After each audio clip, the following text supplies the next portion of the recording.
Les fichiers Excel que vous avez téléchargés ou que je vous ai joints vont vous permettre de créer votre base de données de manière plus rapide, en tout cas au niveau des paramètres de base.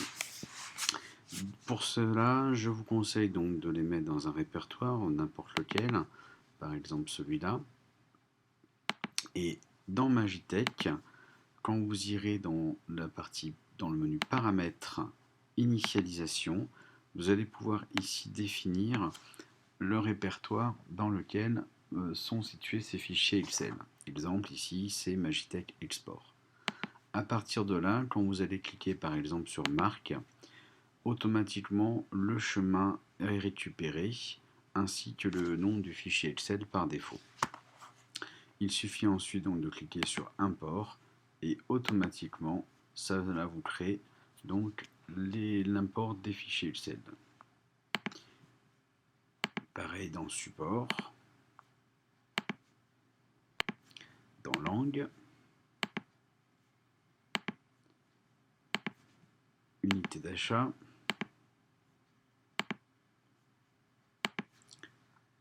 la gestion des devises, éventuellement de cours, mais là ce que je conseille c'est plutôt d'aller consulter un site dont je vous ai mis un exemple de lien ici, ce qui vous permettra ensuite de rajouter le cours de la devise par rapport à l'euro si vous gérez des achats dans les devises étrangères. Les emplacements, ça on verra plus tard, pareil pour les emplacements et les positions. Les catégories d'articles et de tours, vous pouvez pareil importer, ainsi que les familles.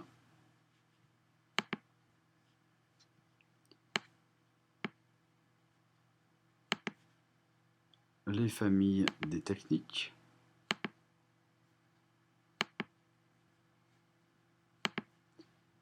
Et les différents thèmes que vous pourrez bien sûr enrichir au fur et à mesure.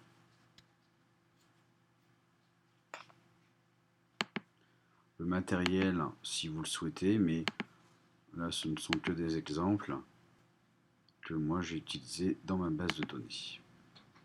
Les liens internet, j'en mettrai aussi quelques exemples. Le Virtual Magic bien évidemment. Les contacts, ça c'est personnel. La liste des pays. Alors j'ai pas mis tous les pays, hein, mais j'en aurai quelques-uns. Les régions de France, ainsi que les départements, pour gérer vos contacts et les boutiques. Et enfin, les codes postaux,